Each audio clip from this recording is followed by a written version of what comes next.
Harrison Price for Wednesday, April 8th, 2026. We're a presentation of Bet365, and we've been telling you about Bet365's 3-goal early payout. When your team goes up 3, you get paid. It's that simple. Download the app today. Must be 19 plus. Please play responsibly. Matt, Blake, Mike, and all his trophies, hitting switches and conducting things. Terrible day out there, isn't it? Perfect day for golf here in the Lower Mainland, Blake. Not a care in the world, huh? No responsibilities. What do you mean? I got lots of responsibilities. Straight out to golf. I got to show up at the course on time. I've got to get my warm up and stretch in. The I've burden. Be a good burden. Partner in our foursome. We're coming to you from the Pacific Toyota Dealer Studio here at the Historic Wall Center. Visit shoptoyota.ca or visit your local Pacific Toyota dealer today. Somebody might be getting a Toyota here soon. I would love a Toyota. Yeah. I am running to my Pacific Toyota dealer. Blake's had some car trouble this week. My Toyota is not fine. In a Toyota. My non-Toyota is not fine. Yeah, exactly. He is learning the lesson of why you buy Toyota. Mm-hmm. Daily poll question today. Do you want to see Ryan Johansson elevated to Canucks general manager? You can vote yes, you can vote no. Do so at the Harrison Price X and YouTube channels. This after news on the Nashville Predators general manager search, Rick Dhaliwal reporting that Johansson, who of course is a Canucks executive, AGM, the general manager of the Abbotsford Canucks, Calder Cup trophy winning Abbotsford Canucks, still defending, still reigning, aren't going back to the playoffs, but they still hold that title, was denied permission to talk to the Predators about their GM opening. Now, that permission could still come at the end of the season, but for now they are standing in the way of RJ jumping ship to the Predators, a franchise where he once played and a city where he continues to make his home. In the offseason, yeah. When he's not here in Abbotsford of the Lower Mainland. Now, look, I know sometimes NHL teams, and oftentimes it's the owner or the senior executive, don't love any kind of interruption in season.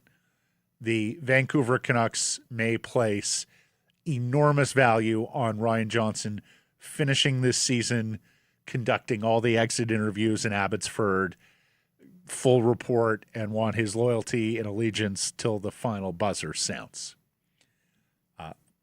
I get that. I think it's... Under normal circumstances, I would agree. Not under this season. Well, this season, I think you're a little more lenient on that sort of stuff if you have no intention of holding him back thoroughly. Because here's the thing. It takes a really crappy employer to stand in the way of career advancement, particularly if it's career advancement in the city you call home. So for me, if you're going to continue to deny this permission into the offseason, and we don't know the timeline for the Predators when they want a GM in place, but if you're going to continue to deny Johansson the opportunity to interview and move up in the world, then I do believe you owe it to him to promote him within your own ranks and make him your new general manager. I mean, you owe it to ask him, but of course, come the offseason, all bets are off, and you can offer him that job, but he still might say, I'm going to Nashville. Well, he has to be free contractually to do that. And it comes down to how the contracts are written. That's right. More often than not. CBA with management. Right. So more often than not, with assistant coaches, with assistant general managers, executives within an NHL franchise below the GM or president level, what they will have written into their contracts are outs to be able to pursue jobs if it is in fact a step up.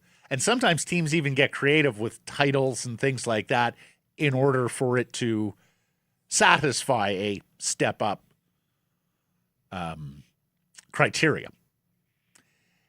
So, I mean, I would suspect Johansson has that in his contract, but if it doesn't, and we have come across examples in the past where it is lock stock, there are no outs, then typically what happens is the executive or their representative goes to the superiors, whoever that may be, Jim Rutherford, and asks for the permission to be granted to interview for those step-up opportunities. Early on, I would fully understand that to be the case. I would say because he's been on with this organization for as long as he have, every new contract that Ryan Johansson has signed probably has a few gives, both financially and maybe a case where is at the end of every year, I have the ability to choose wherever I want to get promoted. There might be something a little bit more open to that. Don't know that. I'm just saying, if you've stuck around for this long, they have to give you something. One would think. Every time you sign. Yeah. Whether it is a bigger number or more accommodations, what have you. Because if you're preventing him from becoming a GM within the decade that you've served here, you know, he needs some flexibility. So we'll see. I mean, he certainly is going, you would have to think is getting an offer. You'd have to think. But we'll see what the future looks like here for Ryan Johansson. Mm-hmm. And, of course, he is well regarded. If you spend any time around Ryan Johansson, you understand that he's a quality communicator. He's got a way with people. Yeah. He was, I got to say, I was familiar with Ryan when he was in Florida, if I'm not mistaken, earlier in his career. And understood he was kind of a go-to guy for media at the time. And so when he was acquired here by the Vancouver Canucks, the one thing I understood was, look, as a player, he was a fourth-line center. Mm-hmm. And I mean only a fourth-line center. But he was a fourth-line center who was able to hang on and play a long time in the National Hockey League because he was so respected by not only his peers, but his coaches and his managers as well. Like, I can remember Mike and Lawrence singing Ryan's praises as a person, as a leader, as an influence in that dressing room. So he's been with the Canucks a long, long time now. It's 13 years now, I believe. Yeah. Mike. Yeah. So I would like to think that everybody at Canucks Sports Entertainment understands that a chance to be an NHL general manager in the city that you've made your home is something that you shouldn't stand in the way of, because here's the upshot. Organizations who do throw up those barriers and prevent people from making upward mobility moves in their career tend not to have the happiest employee because they're forced to be here. They have a grudge or an axe to grind. How big a dick move is it? It's a total dick move. No, but if you offer him your own general manager's job, that is different. It is different, but it's still a little bit of a dick move. Well, yeah. I mean, there are no guarantees in Nashville. This would only be permission to interview. Yeah. Yeah, Ryan wound up playing 730 NHL games. It's a lot for a guy who never crested 21 points. That's all. That is. Yeah. That'd be an interesting stat. You don't to see that cross-reference. hockey card very often, right? 700 plus games. What's the lowest average for a forward? What's the lowest career high in points for a player past 700 games as a forward? This should be a Jeff Marek. Yeah. This may be the Easter egg with Jeff Marek this week, actually. So all this morning on Ryan Johansson as, well, Gary Mason weighs in again in the pages of the Globe and Mail. And I tease Gary a little bit now that he's sort of the Grim Reaper. He's the guy in the black hood with the big staff who shows up from time to time around the Canucks. Gary says his take on the situation as the Canucks go into a pivotal offseason, it's hard to say if there will be front office changes, but he is the latest to wonder whether Manny Malhotra and Ryan Johansen could both be elevated, replacing head coach and general manager Patrick Allvin, respectively. He also reports that Adam Foote has 2 years left on his contract, while Rutherford and Allvin have 1 year left. We were familiar with the managerial contracts being 1 more year. In the case of Foote having 2 more years, the other thing you have to remember, folks, is the Canucks have liked a coaching contract structure with an option year, their option. This got them into some trouble, as you may recall, with Bruce Boudreau, right? Mm-hmm. Well, it was a mutual option at that point. So we'll see if that lesson was learned, because that was a little bit messy. But the bottom line is, if I mean, can you see Adam Foote lasting beyond next year? It may be immaterial. Not beyond next year, it may just be about how much money is owed to Adam Foote. And I mean, I say immaterial, but Canucks may sweat paying another coach not to coach.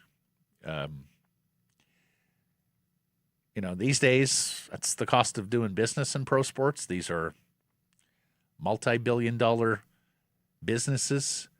They tend, most of them at least, are owned by very wealthy people, like globally wealthy people who don't sweat this sort of stuff.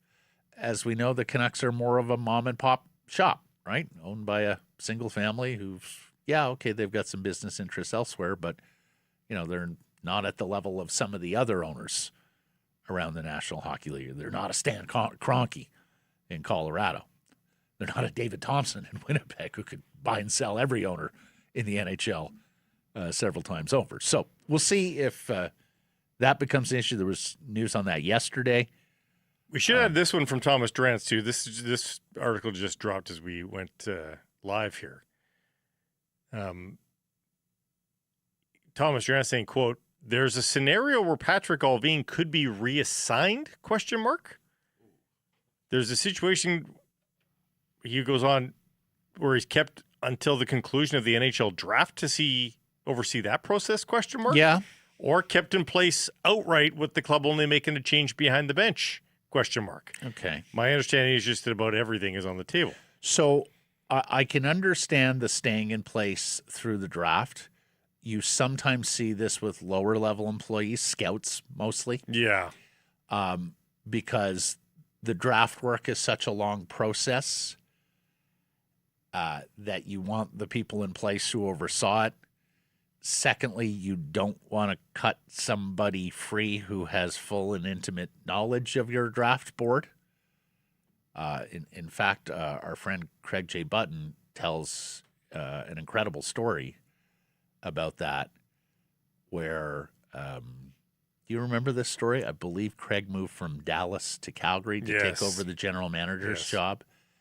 And one of the things that Bob Gainey said to him was, well, okay, Craig, that's all well and good, but the thing is everything about our player evaluations in this draft, and now you're going to Calgary, and the deal was that Craig would, when the Flames draft work was done, share it with Gainey so that they both knew where each team was, right? That was part of the deal. And Bob Gainey, I mean, what a class act is. Craig tells the story. He returned the envelope to him after the draft unopened, right? Mm-hmm. Said, you know what, Craig, good on you but we didn't need it. Here you go. Anyway, so, there's some of those counterintelligence concerns about draft mostly, but also off-season, if losing it. Keeping him through the draft only works, I think, if it's not a huge news story. Well, the reassigning that guy part into is odd for me. That's very weird, too. Very weird. That could to what? Only be up, but has he deserved to promote? You're not going to reassign him down, are you? I mean, if you accept that? If you had an open spot, like there was a director of scouting and you wanted to send him back on the road, but you don't have that. You don't have that opening. Oh. So And I don't think anybody's calling for that to be an open No. spot. They've done better at the draft table than the previous administration at the very least. Yeah, I mean, we've said it before. Of all their faults, the amateur drafting under this group, Rutherford Alvin and Todd Harvey as director of amateur scouting, it's been pretty good. They've given themselves looks at players. Absolutely. Not everybody's going to blossom, of course, but No. they've given themselves reasonable looks. Well, I mean, EPD alone, right? Yeah. In terms of where they got him and that he's already playing National Hockey League games. But even players like Riley Patterson, who, Yeah. he's nothing now, Yeah. but he's progressing. Hunter Brestevich was a hell of a pull in the third round. Okay, Yep. he's off to Calgary, using him as trade capital, but he's playing minutes there. Yeah. As a third-round pick in 2023. And that's half the thing. You're not necessarily using draft picks to draft players that That's will it. always play for you. That's it. Melvin Fernstrom, was used as a chip in the Pittsburgh trade for Marcus Pettersson. Good prospect. Again, third round. We've talked about Romani, a sixth-rounder who has not only scored at the OHL, he's now scored at the NCAA level. So I've actually quite liked their amateur drafting under this regime. In fact, I think, if they do clean house, Rutherford Alvin, I think whoever comes in here should take a long look at keeping Harvey and a lot of the amateur scouts. Yeah. They've done good work. I mean, Minio has a chance here. Mueller's played some games already as a fourth rounder. And heck, Valander, Lekramaki, Coots could still very well become key cogs in your team going forward. Yeah, you should have. Hold down really important spots, second line center for Coots in a few years. Top four for Valander. Lekramaki is a top six winger. All of those outcomes are still before us. You probably should have washed your hands of a lot of those prospects in a lot of other cases, right? But here they're still intriguing you. So it's all good. Now, of course, all this comes after earlier in the week. I mean, heck, I think it was just yesterday where Dollywell was musing about he's hearing that they may keep all three, Rutherford, Alvin, and Foote. And that, there are financial considerations there. They wouldn't want to pay managers not to manage, coaches not to coach. A good shout here from our old friend Alex Blair, former Hockey Night in Canada producer. My guess is this Canucks ownership management floating to gauge public reaction and see if they can get away with keeping all three for financial reasons. I think they should have their answer by now. Wow, come on. I don't know how you sell these guys. Rutherford is the one guy I think you can sell. You certainly can't sell Foote. You certainly can't. The market is too wise hockey-wise. Too many wises in that sentence. I think you're right on Rutherford. They're too wise to know what he is and what he isn't. And what he isn't is an NHL head coach. Everybody knows this. I understand why you say Rutherford is, but the problem with doing that, of course, is he's going to hire guys for the long-term future, or at least midterm future. That's right. And then he could be gone in a year or two when he's done. And there are a lot of people for whom that would, again, be a red flag. Bass backwards. Yeah. There are others who would say, I would prefer Jim Rutherford put the next hockey operations group in place than Francesco Aquilini. Yeah. And I can understand that shout as well. Yep. The other thing is Rutherford's Q rating here is higher than the others. There still seems to be this opinion out there that Alvin is responsible for all these moves. He's not. Rutherford absolutely makes the big decisions. Maybe not the Carson Soucy for a fourth-round pick decision, but the Millers, the Petterssons, the Hugheses. Rutherford is driving that ship. But people like straight talk Jimmy, right? Because Benning back in the day was just so evasive towards the end when answering questions. Wasn't a good communicator, and Rutherford is a good communicator, so I think people like that, and I think there's still some residual appeal to Rutherford for that. Plus, they look at him and they see 3 Stanley Cup rings. Now, critics will say Cam Ward got very hot at the right time. That was not really the best of the best when looking at Stanley Cup champions, that Carolina team of 20 years ago, and that he inherited Crosby and Malkin. Stanley Cup champ is the Stanley Cup champ. But nevertheless, he's got 3 Stanley Cup rings. Yeah. And is a Hockey Hall of Famer. I voted yes on the poll question. I voted yes because of what I said earlier. If I was not aware of them standing in the way of career progression in Nashville, I may have answered it differently. But if you're going to prevent him from what I have to imagine would be a dream job for RJ, he's got affection for the Predators organization. He lives right there. I mean, we're going to talk to Ryan Johansson later in the program, a former Predators who made his home in Nashville. NHL guys love living in Nashville.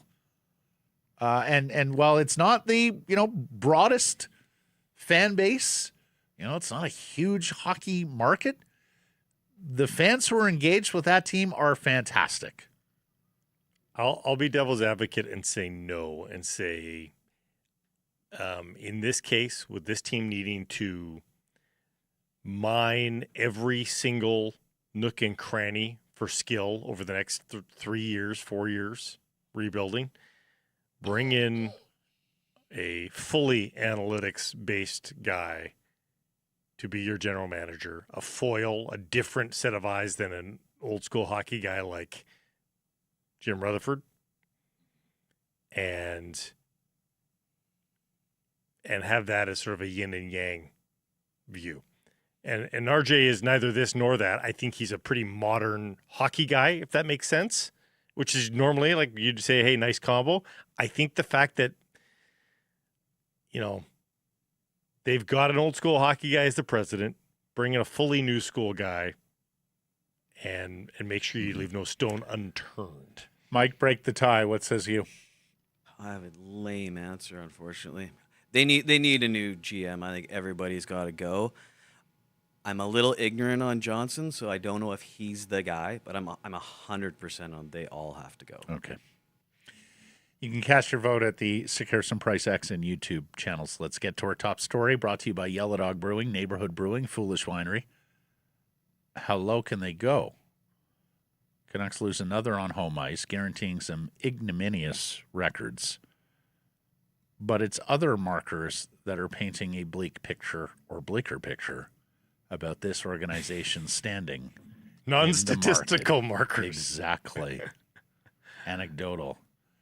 This is Canucks Clay. If you don't know Canucks Clay, you certainly are not engaging in the Canucks online community, because Clay has been a long-standing member in good standing. There he is doing his trademark thumbs up meme. We have known Clay for a long time. We have had Clay on the show. He is one of the happiest, cheeriest people you will ever come across. Spending any kind of time with Clay puts a smile on your face and makes your day better and brighter. And he has been one of the torchbearers for this fan base through some very difficult and lean years of spreading positivity and joy in terms of sports fandom, Canucks fandom. Well, it came out that Clay is not renewing his season tickets. And if you don't have Clay, who do you have? Canucks Sports Entertainment. He posted about it on social today. The super fan saying, I sincerely appreciate the interest in my status as a Canucks season ticket member. And there you go. Say no more about Clay and how well known Clay Emo is amongst Canucks fans, that there is interest in his standing as a season ticket member, or no longer. He says, I still love the team. I'm grateful for the opportunities I've had to collab with the organization through the years. And yes, Canucks have over the years reached out to him and done different collaborations. For now, I will say this. Over the past 2 decades, I've spent a lot of time, energy, and money on the team by choice. Looking ahead, I'm looking to reallocate some of that time, energy, and money as well. These were joint decisions with my ticket partners, and can understand that as well. And that's where I think people have to take a little bit of a step back. Is this is purely a sign of protest. You know, No, he hasn't said that, and we'll No. see what he says. He says he's too the busy. economy is not humming right now, folks. No, and no. I don't know what pays the bills for But Clay, but you know, financial considerations, I would say, come into play for a lot of people right now. And you might be able to go, you might be willing to risk being a little liquid poor, or, you know, commit your disposable dollars to the Canucks. yeah, if you think, if I don't, I'm going to miss out on something historic. When you know you're not going to miss out on anything historic, Correct. Those sorts of conundrums, and I remember even when the Canucks were good, hearing that from people, I would normally cancel because I hate ownership or whatever, but I just think they're going to be good next year, and I don't want to miss out. Mm-hmm. You don't have those qualms. You know you're not missing out on anything next year. Yep. Probably for the next few. Yep. Save your ducats. Last I knew of Clay's day-to-day, he works at the diocese, a very spiritual guy. So I can understand when he talks about reallocating time, energy, and money. But Blake, you hit on something that may well tip the balance for many, and that is, okay, I can afford it, but do I want to allocate it here? Yeah. For some, as we know, you have been priced out of the market. I mean, you've been priced out of the single game market in some cases, let alone the season ticket market. You know, the sad reality, and particularly in a market like ours, which is so expensive to live in and has such a large collection of wealthy people who can afford tickets. The sad part about pro sports is that they have priced a lot of great fans out of going to games and affording season tickets. So you have the one group who can afford it, but are they going to choose to? And then you got the other who, as you say, in a difficult economy, you know, sit down with a family budget and say, can we continue to afford to do this? Or at least to the level that we have been doing it, particularly if you're in one of the sections where the price is going up for next year. So a lot of factors at play, and a lot of factors at play with individual season ticket members. Get all of that. It is more than just an allegiance decision. It is oftentimes an economic, or as Clay writes, time, energy decision. The time in it, like, think about, you know, if you're a season ticket holder, how many season ticket holders went, oh, shit, I have tickets tonight? Like, even if you got a half season or quarter seasons with somebody else, you know who I'm talking to you right now. How many times this year were you like, shit, we have tickets tonight, our night? Yeah, tonight's our night. Especially with 2 8-game homestands. Yeah. Where we've talked about, like, that is not, I mean, it may work from the hockey club's point of view in terms of travel and fatigue management, but it doesn't quite work logistically for a lot of families, where they have to ask themselves the question, do I want to be spending every second night this month going to the hockey game? And that can get quite expensive. And it doesn't mean you're not a fan anymore. Like, and, you know, I'm sure a lot of fans had the game on last night, but you just, you know, you maybe were paying a little less attention to it. You're still keeping track. You're like, oh, still have 4 shots, huh? Okay. Well, and, you know, of course, the other part of this is that the resale market has collapsed. Yeah. In previous years, if you're a season ticket member and you don't want to go to the game, or you can't make a game, you're able to recoup most of, if not all or more, of your cost of ticket that night on the resale market. That's collapsed this season. I mean, I believe it was the Carolina game in early March. The get-in price was $27. You know, we've had friends get in the lower bowl for $50 a ticket. I mean, never did I think I'd see that day here in Vancouver. I mean, once upon a time, this franchise had one of the longest sellout streaks in pro sports. I mean, it's funny. I'm walking in Nat Bailey yesterday. 3 guys in front of me. They recognize me. Hey, Sakaris, blah, blah, blah. And one of them says, oh, this very much beats that hockey team. They wanted $120 to get into. Buy a much cheaper ticket here at the Nat, be outside. Opening day. 3-foot trough of nachos. 75-cent hot dog. So Yeah, I can see. And of course, there are more sporting options these days, right? And I'm We got a PWHL team. We got the Vancouver Eyes, a new Northern Super League team. You still have the long-standing other clubs in town. So I'm also of the mind, like, if I'm going to a game, like, I'm not the kind of person that's going to take transit to the game, march into the game, watch the game, buy nothing while there. Like, so if you're not going to make a night of it, like merely getting in because it's cheap, like it has to be worthwhile. The whole thing has to be worth the time and energy and money investment. Yep. Then there was this from the Vancouver Goldeneyes. And I'm getting some pushback on my take here, and that's fine. Let's hash it out. This is Sarah Nurse, Jen Gardner, and Gabby Rosenthal.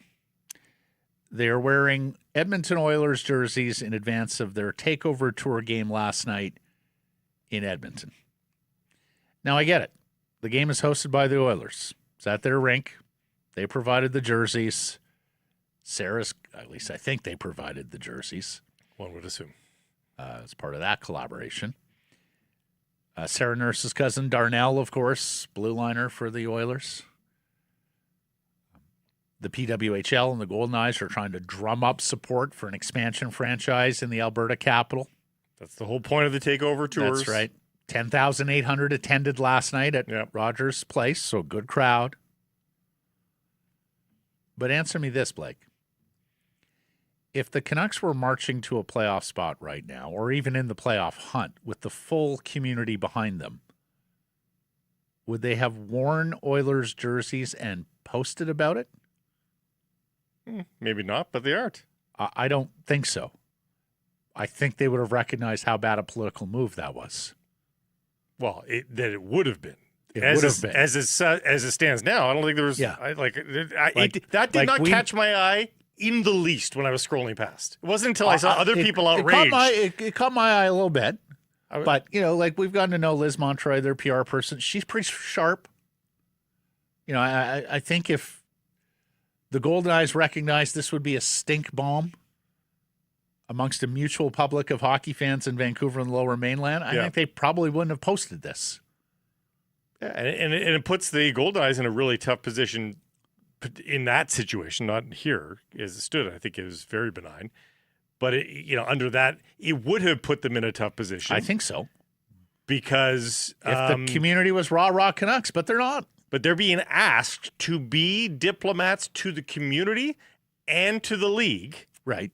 In doing that, please go there, be on your best behavior, and sell us to the people that matter. Show out in Edmonton. That's and of course, they want to sell to hockey fans. The best way to sell to a hockey fan in Edmonton is by saying, "Hey, Oilers are awesome, eh?" So that's what they were doing. Yeah, they were doing as their league bid them to do.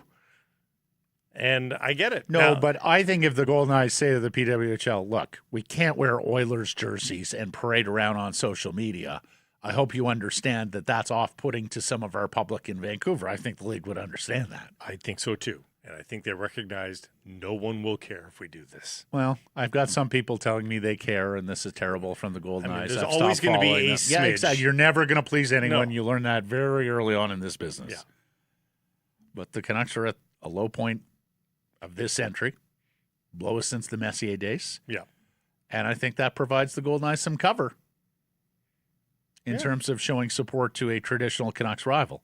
And I think it goes to show how far the Canucks have fallen in this market, that a fellow local hockey team chose to wear a rival's jersey and post it and to of course, social. Matt, they owe loyalty far more to their own constituents and to their fellow players more than they do to the National Hockey League. And by going to Edmonton and putting on a best show and sucking up to the fans, and I mean that, in a flattering way, they could open up 25 new jobs in the league. And so for them, they're going to pretty much do whatever it takes to open up 25 new jobs in the league. Well, of course, the other part of this is that the Canucks had an opportunity to partner with the PWHL in this franchise and chose not to. Yeah, if they're sharing a practice facility with the Vancouver Canucks out of the PNE, guess what? I can almost guarantee you they're not doing that. And I can only imagine it's because the deal wasn't transactional enough for Canucks Sports Entertainment, much like all of these failed attempts for a practice facility. It was a ground rule double instead of a home run. Oh, wait, we're not a clear winner here? Yeah. We're not getting something for nothing? No, we're not interested. And so the Goldeneyes went and staked their own path. They play at a refurbished Pacific Coliseum that has a ton of Vancouver hockey history, and people enjoy going back to that building, the nostalgia of it all. It's a big house for the PWHL. It's got a good number of seats. Looks better than ever. They get their logo at center ice because they're the primary tenant. And, of course, they have a refurbished practice facility in the Agrodome while the $2 billion Canucks continue to search for theirs. I like what this fan had to say. Commander. This is more of a Canucks problem with them isolating themselves in the market. That's a great word. Yeah. They have absolutely isolated themselves in the market. We've talked about this. The community involvement isn't what it used to be. Their players are forever behind velvet ropes. They treat their fans like ATMs. Mm-hmm. They've lost that personal touch with the public and with their customers. As for the game last night, Vegas wins 2-1, spends half the night in the Canucks end. I was coming home from the baseball game. I was listening on the radio, and I heard Batchelor say, Vegas has been in the Vancouver end half the night. And it sounded like it was coming from a place of analytics as opposed to just an offhand comment. But the eye test told you that too. It was pretty gross. Nikita Tolopilo is the best Canuck by a wide margin. He stops 26 shots. He had the crowd chanting his name in the third period. Still enough runway here for Big Nikita, because of course Lankinen's hurt, to finish this season strong and make a case to be one of the two Canucks netminders, maybe three, going into next season. Here he is, post-game, saying, hey, I didn't do all that. I didn't do too much different tonight. Here's Nikita.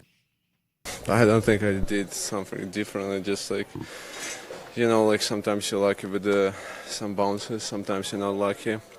That's the game of hockey, and today, I think, the guys did a great job, in front of me. They doesn't have many tips, bounces, like most of the times I see the puck, and they did my job easier. Very modest of him, and not the first time where he's deflected praise. We're going to talk to Frankie about this coming up, but this is nothing against Nikita Tolopilo. I think he's, for the most part, been better than Kevin Lankinen this season. Stats support that. But he is 26 years of age. Yep.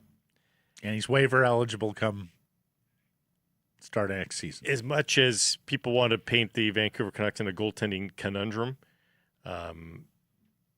for the next 2 to 3 years, I fail to see that. I think they've got good enough goaltending for a team in this position right now, that is a team not vying for a playoff position. The minute that I think that goaltending is the only thing separating them from being a playoff team, we can have this discussion, but I suspect that is at least 2 years away, at which point we'll have way more clarity on Thatcher Demko's health, you'd have to think. Yes.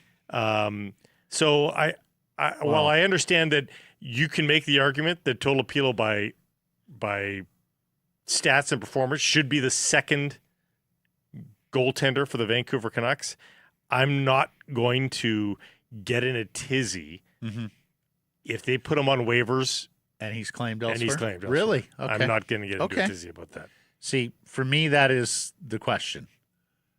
Can he do enough in what's left of this Canucks season and the starts that he has remaining? And do you think it's possible he starts the final five? I mean, they're all separated by at least a day. In fact, I would say Lankinen gets into one more. You think Lankinen's coming back to play? Okay. But let's say he makes 4 more starts. I think that's realistic. Mm-hmm. Can he do enough in those 4 starts? They'd have to be pretty darn good. But I think so. I'll leave room for that possibility, but they'd have to be pretty darn good. He's 5-10-2 on the season. It's a 363 goals against average. It's slightly better than Lankinen. It's an 883 save percentage, also better than Lankinen. He's below Demko in both totals, and they've now played almost an equal number of games. Tulipila's up to 19 games. Thatcher started 20 this year. Goal saved above expected. Thatcher is quite better than Nikita, but Tulipila's way better than Lankinen on that score. If he got two more wins, Matt, and he'll just be just above games played. If he got to within one of Thatcher Demko, now Thatcher Demko wasn't at his very best, but it's still Thatcher Demko. Yep. If he ends the season with 7 wins and Demko's got 8, well, and if he makes 4 more starts, that'll be exactly the same total that Thatcher made this year. We're going to discuss goaltending, as Blake says, more with Frankie and going forward here. Let's get to the shots, or lack of shots. Vancouver manages just 11 shots. It was 10 at game's end before the shot audit found another one. It is the 4th fewest in franchise history and the fewest in 18 seasons. The last time they put so few shots on goal was in October 2008 against Alex Ovechkin and the Washington Capitals. You're telling me Jason Megna, Michael Chaput and company? They were not even there yet, Blake. We are talking Mike Brown. No, I'm saying those guys got more shots than the group last night. Oh, gosh. Yeah. Every single Willie Desjardins team had more shots. Let that in every wash game. over you. Yeah, exactly. Then the Sea of Granlands fared better. That's right. Than this group. Yeah.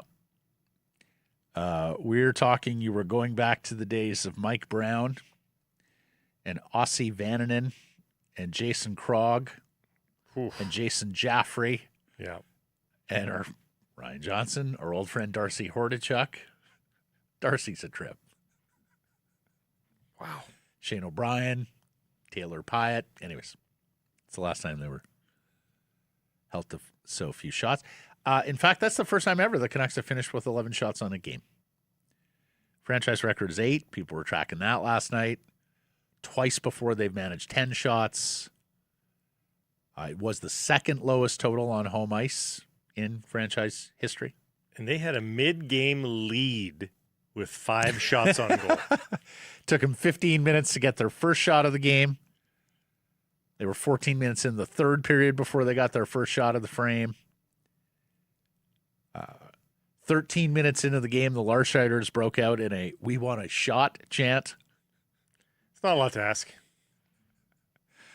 Larscheiders brought some energy last night. We've talked about it. The silver lining of these home games and playing out the string, there are a lot of tickets available quite cheaply on the secondary market. There's a lot of people going to Canucks games who don't typically go, can't afford to, what have you. The price point is good enough for them that they've decided to make a night out of it, and they want to have fun, and so they're going to express joy. So good on them. And that might be a way to save some face going forward. Memo to the Vancouver Canucks. Maybe embrace the fans that want to be there and cheer just a little bit more here. Yeah. And 11 shots saves them from the infamy of, 4 times in Canucks history. Would have been the 4th time in Canucks history that they failed to post 10 or more shots on goal. I think I said that already. This from Sapster on Canucks X. Vancouver's last 15 games. There are 5 full-time forwards with the fewest shots at even strength. Sasson, 8. Ratu, 8. Rossi, 12. Bluger, 15. Pettersson, 18. He'd done the math. 3.53 even-strength shots from center icemen per game, Blake. You're not even getting a shot per game at even strength from your 4 centers. And he concludes it's the wingers and the defensemen are simply unable to facilitate the centers. And as we've talked about in the past, in some cases you have centermen who are doing their job, but they just don't have the finishing punch on the wing. Especially when Besser or DeBrusk is in a big scoring slump. Yeah, I mean, there's two veteran wingers there that have proven they can do this. DeBrusk and Besser. That should, I mean, all of the centers are circled here. You're telling me that Besser and DeBrusk can't float somebody here? Like, I do not think that Brock Besser or Jake DeBrusk make others better. I think they need center icemen to make them better. but that's not happening either. No, I know.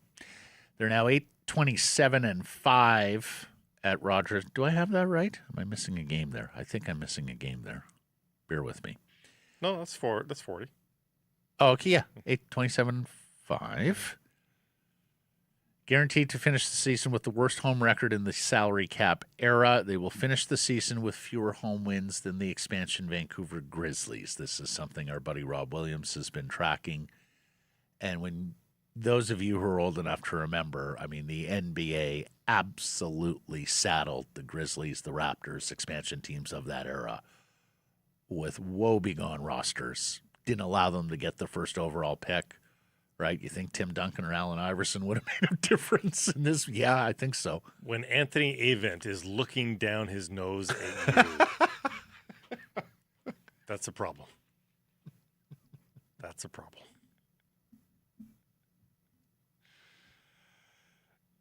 Byron Scott may have lost more home games that season than he did in his entire Showtime Laker career.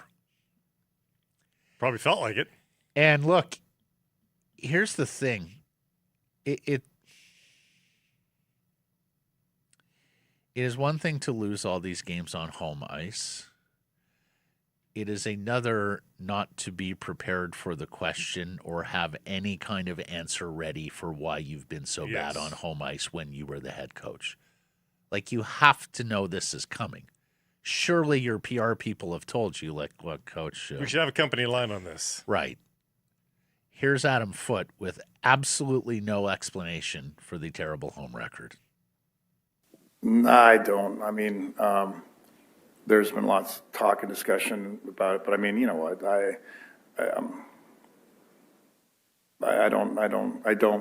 really don't. You know, but I don't want to look too far into that right now. That's something we'll probably have a discussion more about on the off season. Not only not with a You're out of answer. Flustered. Yeah. Well, by the question. So there's part of me that's wondered whether he is caught between saying something that he wants to say. You know how, like, their MO is just don't create a headline. Like, that seems to be the company mission statement. Have a company line then. Well, yeah. Flustered by the question. I mean, after 40 home games. You know, if the record itself wasn't reason enough to need a new whole head coach, it's non-answer. I don't even want to call it an answer because it's a non-answer. Maybe that's something we're going to look at in the offseason. You didn't want to try to put a tourniquet on this, I don't know, 15, 25 games ago, maybe? It's like practicing the second period long change 2 weeks ago, 70 games in. Yeah. Did you miss the first part? One home game left. Best Canucks can do is 9 wins at home. That would mean a .280 winning percentage, one of the worst in league history. A loss would mean a .256 winning percent regulation. We've talked about the Pittsburgh Penguins pre-Mario when they were intentionally tanking for Mario and at risk of losing the team in Pittsburgh. They played to a .225 home record in 83-84. The rest of the teams that are in this neighborhood are either expansion teams or teams that were still in their expansion infancy. So that's how bad it has been. Like, the worst non-expansion home record in 40 years. The worst home record of the salary cap era, 20 years. And yet, you've got the game on the stick of your number one centerman late, and Elias Pettersson finds a way not to score down close to the goal mouth. He's out there 6-on-4 too. Also, Raju wins you some draws, gets you some opportunities to score a late equalizer, 6-on-5. Pettersson's now gone 10 games without a goal. You remember he had those 2 goals against Florida. We thought, okay, maybe he's back. No, he's not back. And J-Pat flushed it out. fleshed it out. He has goals in one of his last 31 games, those 2 goals against Florida. Because, of course, he had the big, long drought prior to the Florida game and is now on another 10-game drought. Well, he really closes strong, doesn't he? Because these are the same two. This is the same tale from the past 2 seasons. Mm-hmm. The pattern just keeps on. At even strength, he has 4 assists in his last 22 games. That is going back to February 1st. He's got 2 goals and 10 assists, 12 points on the power play in that time. So, And this is like these are far too stark. And I know going back to Sapster, and Sapster's a big EP40 believer. yes, he is. Like these are just too stark. Yes. For if the player is the player that everyone says that he is, or that his believers believe him to be, there's no way they can be this stark. There is no excuse. And then there's this from Noah Strang. So Elias Pettersson leads the Vancouver Canucks with 48 points, and we're on 50 watch here. 5 games left. Does any Canuck get to 50 points? Elias is the closest at 48, 2 away. You got Roenick, who's 4 points back. Besser's 6 points back. It would take. Those are really the only 3 guys who got an opportunity. Besser's at least been hot. So. Yep. Noah Strang. Look back. Nathan McKinnon. He got his 48th point on December 5th, Blake. 28 games into the season. Yeah, they're playing different sports. Nathan McKinnon's midseason total is going to blow away the Canucks' leading scorer this year. Well, 3rd season total. 1/3. Fair. 28 games is a little bit more than a third of the season. He was already at what Elias is with 5 games left. I remember in years gone by looking at the end of the season, setting up playoff matchups. So who is their leading scorer? 'Cause, generally they do those little capsules of the first round playoff series and leading scorer on the team, and you scoff at the guys that you're taking on a team. Their leading scorer had 61 points this season. Like, what kind of team is this? This team's going to have a 51-point scorer maybe? Maybe. We got a super chat here, folks on YouTube. That super chat button always available to you. Hit it, make your donation. Half proceeds to the BC Mental Health Foundation. And if you're wondering why the BC Mental Health Foundation, it was the charity of choice of our friend Kat Botchford. In fact, Kat just sent me a very nice note here mid-show. This is Greg. Matt, Blake, I've enjoyed your show immensely all season. Watch as often as I can. I'm an old-timer and been a Canucks fan since the old WHL day circa 67, hoping for better days ahead. We can only hope, Greg. Thank you so much for the note and the donation. And yeah, that is one of the things that you've heard in larger measure this season than in previous seasons. People who go back to the infancy of the Canucks in the NHL, the early 70s, have drawn parallels to what they were experiencing. I mean, Blake and I have more reference the Desjardins era, and honestly, I feel like Chaput, Magna, and Granlund would be upgrades some nights. At least they defend. But those who are old enough to remember, and of course, back in those days, you did not get the expansion opportunity that the Vegas Golden Knights and Seattle Kraken have gotten, right? Like, you knew you were going to be bad for a long time. And people like Greg, saw it firsthand and are seeing this more than a half century later. You know what is good, not bad? Beer on sale. Yellow Dog Brewing has the High Five Hazy IPA for these sunny days when you want a hazy. 4-packs, tall cans on special for the month of April. Look for it on sale at your private and government liquor stores. The Professional Hockey Writers Association members in Vancouver have chosen Kevin Lankinen as the Vancouver Canucks nominee for the Bill Masterton Memorial Trophy, awarded annually to the player who best exemplifies the qualities of perseverance, sportsmanship, and dedication to hockey. And that's for his willingness to play hockey for the Vancouver Canucks, presumably. Of course, Kevin had to take leave from the club earlier this season with a family matter. We have not heard details on that, but understand it was quite serious. He perseverance, needless to say, he has kept at it, right? Never been a number one lock stock NHL starting goaltender. Took a long road to get to the NHL. I mean, it's a delightful fellow, even in difficult times this year. Kevin Lankinen has maintained his good nature, his good humor, his attitude. But I will say, and this is maybe a good sportsmanship, a good thing to consider for next year. He's been a total company man, and he's showed up for work. I think a summer off and distance from the start of the season and the adversity, I think there's a good chance that Kevin Lankinen never was able to fully outrun the weight of the early season adversity for him. Yep, I think that's fair. And I think, especially if he doesn't have to be the number one, but I think you get a better goalie next year. That would be my guess. I think so. We'll get into it with Frankie, but I do think you have to look at retaining money on either Lankinen or Demko and moving them out. If you can, sure. Yeah, if you can. It's not too And punitive. speaking of goaltending, Aku Koskinvuo. We talk prospects every day now. We've told you. There will be some sort of prospect content on each and every show going forward. That's all we got. Aku Koskinvuo. He has won 5 consecutive games at ECHL Kalamazoo.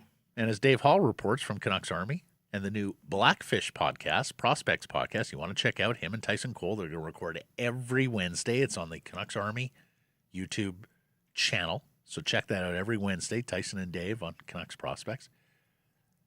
He has not allowed more than 1 goal in any of these wins. And he's got a shutout in there. He stops 169 of 173 shots. So great job on Aku Koskinvuo. And as we've talked about, Blake, like the Canucks still have an interesting goaltender pipeline. The remnants of Ian Clark. We'll see if Ian Clark will be back next year. My guess is probably not, but we'll see. Koskinvuo, a 5th-round pick in 2021. That was the final Benning draft. I remember a Finnish kid who went to Harvard, so pretty smart. And so those are nice. That's a nice run for Aku Koskinvuo. And it's helping save his season a little bit because he's now 9-8 with a 3.13 goals against and a 9.11 save percentage in the ECHL.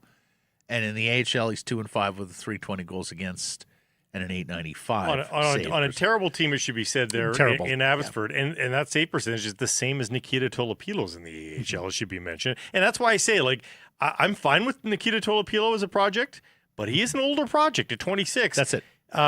Aku Koskinvuo is 3 years younger. So do you think that Aku Koskinvuo can pass Nikita Tolopilo in the next 3 years? I would probably be inclined to say yes. Yeah.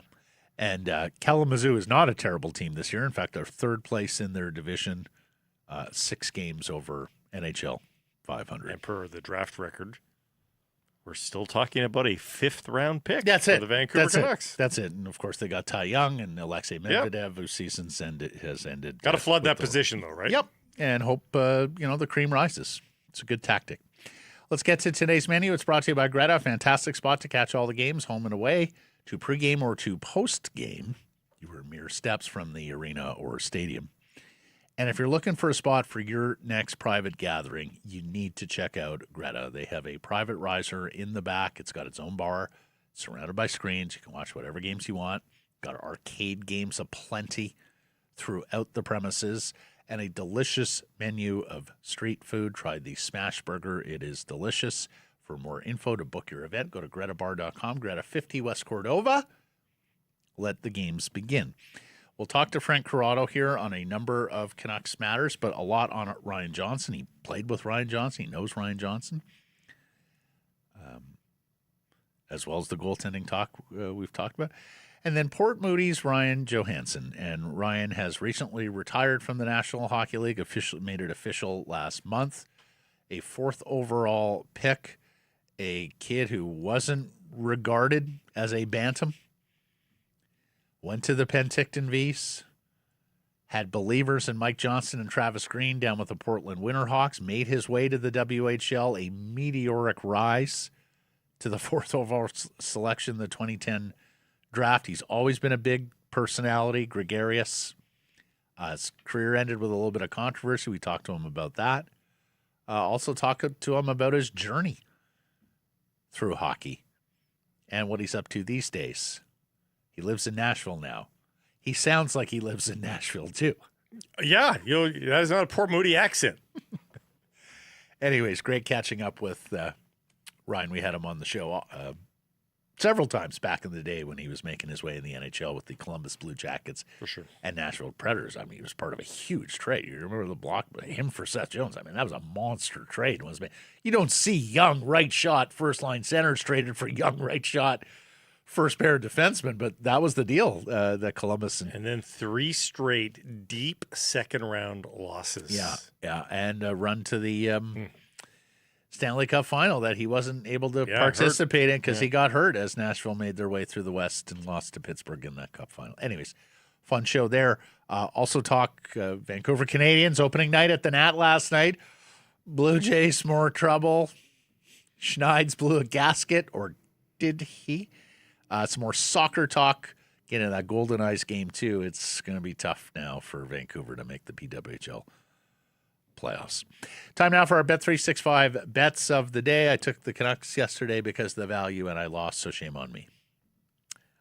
Every year that I have suggested this, I think it's paid off.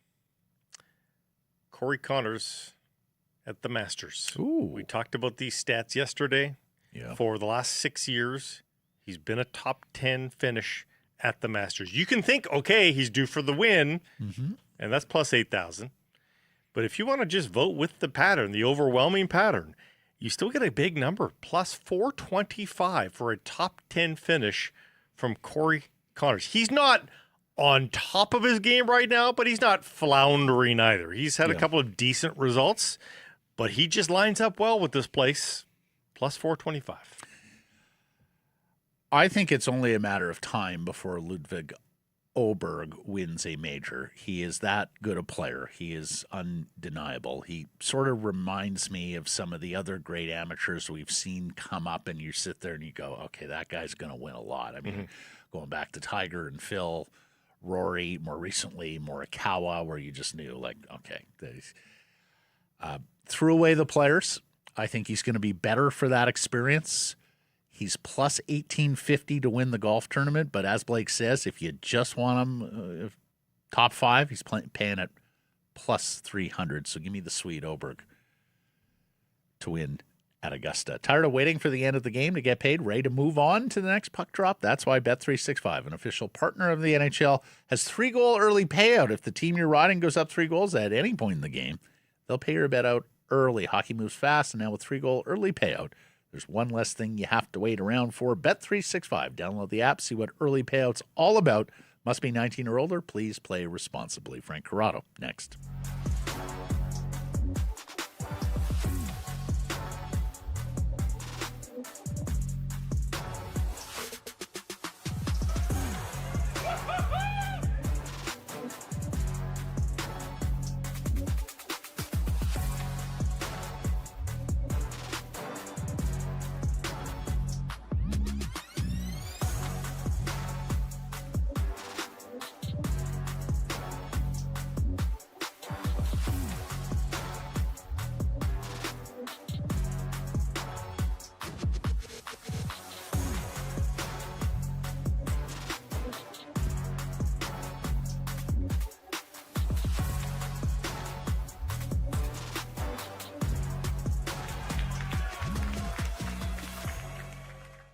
Carson Price from the historic Wall Center. Skip breakfast today. Need pizza. Call Pizza Pizza. Get it when they say they'll deliver it. Breakfast, huh? Or else it's free. Are you telling me pizza's not a breakfast? Love me some cold leftover pizza for breakfast. In fact, maybe my favorite breakfast. Always over-order pizza. This is a veteran life tip. You They know always that. over-order. For sure. Always. Never try to nail it. Having 3 people over, 6 pizzas. You know? You want to guarantee yourself some leftovers.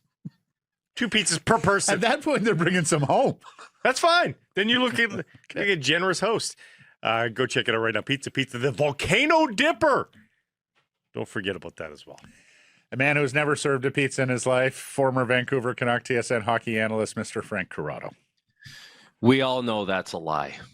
We all know that's a lie. The only pizzas I ever served were pucks through the middle of the ice, hot and ready to jump on. And delivery was free. Yeah. I need some You help have with something to throw at us. Yes. Okay. I need some help with something. Going to be going to Kelowna for the Memorial Cup, flying in May 21st. And someone at TSN, who's a very prominent person, on-air talent, is a big golfer and very specific about his golf routine. He likes to play at 7 a.m., likes to be the first group out, and he only wants to play like with who he wants to play with. Doesn't want to be paired up with anyone. I think you guys can figure out who this person is. Mm-hmm. So I have been tasked with procuring these tee times. And so I've got two already. I've got 2 tee times already. So we're going to get out to harvest. Okay. But I need help. Where do we, like, people tweet me, let me know if you're the pro at a course in Kelowna and you listen. A lot of people listen to this show. I got stopped in the Air Canada Lounge this week. Nice guy and his 2 sons came up to me. We listened to Sakaris and Price. We love it. So if you're listening and you got a golf hookup in Kelowna, I need it because I have been tasked Gallagher's. We're talking to you. Okanagan Golf Club. We're talking to you. Yeah. Okay. Predator Ridge and nearby Vernon is a lovely spot. It's got a big hockey camp. Yeah. We're going to drive out to Predator. Tower Ranch. Yeah. So anyone who's listening, you know where to find me. I'm on Twitter. I'm on Instagram. All right, you go a little further south. You can go to Inkameep. Our boy Todd Tweedy would take good care of you there. Fairview Mountain in Oliver as well. Yeah, it's a bit of a hike. But for 7 a.m. That would be an early rise. That's the latest. Hey, but you give O-Dog our best. All right. While we're talking about prima donna TSN personalities. Apparently, Wilson with 2 L's is an Italian name. I don't know if you saw Luke Wilson going off about the Italian jersey swap. Oh, yeah, his mom's side's Italian. Did you guys see that? He was so hot about the jersey swap. Yeah. So for those who missed this, Luke Wilson did the Park the Bus podcast with Stephen Caldwell and Luke Wildman, the TSN soccer guys, and went on a rant about the jersey swap. Bring in your Azzurri jersey for a Canadian. He thought that was jersey. Offside. What say you? Well, if you are going to if you're going to confiscate my Italy jersey, but they didn't do that. You had to go show that you had an Italy jersey, and then they gave you a Canada jersey. So I don't steal have the a problem Azzurri one. with that. Okay. They didn't steal, but that's how they marketed it. You were going to trade it in. And I think once everyone got their heads around the idea, it was like, well, what are we going to do? We're going to take people's Italy jerseys and do what with them? Throw them out? It's just they should have marketed it as, come show us your Italian jersey and we'll give you a Canada jersey so you can cheer for us. But and then Jesse Marsh, I think he ruffled a few feathers by saying, before it actually happened, that shred them, burn them, Maybe probably poor choice not, of words. probably not. Yeah, the best idea. What I will say is, inspired choice of the location. I'm a big Cafe Diplomatico fan on College Street there in Toronto. That's a fantastic Italian eatery. But the words are not so diplomatico. Go-to spot when I lived there. So at least they got a great meal on top and a nice cappuccino on top of the jersey. You notice they didn't come to Woodbridge for that. They didn't have the stones to come up to Woodbridge. No, they didn't have the gas. It's too far. They would have been met at city limits with pitchforks, guys. Too damn far. Garden rakes. No, you're not taking ours. They knew all the families would come after them. We don't go up on that turf without permission. All right, we're 10 minutes. You don't piss off the Woodbridge families. Everybody knows this. We've avoided the Canucks for 10 minutes so far on this interview. Thanks for coming, Frank. We'll talk to you next week. No, but let's talk about Ryan Johansson because word that the Predators were interested in him and the Canucks don't want to go there and allow him to go to Nashville. Talk to me about the Ryan Johansson, and obviously there could be some managerial changes here, Frank. What would you think about elevating RJ? I think it says a lot about a guy when he survives multiple different regime changes and stays in one spot for a long period of time, because it's the easiest thing to do. Hey, there's a new staff, there's someone else in charge, we got to bring in our guys. But there's always that feeling out period where the new people have to get to know who's there. Like, they don't just get in there and fire everyone right away.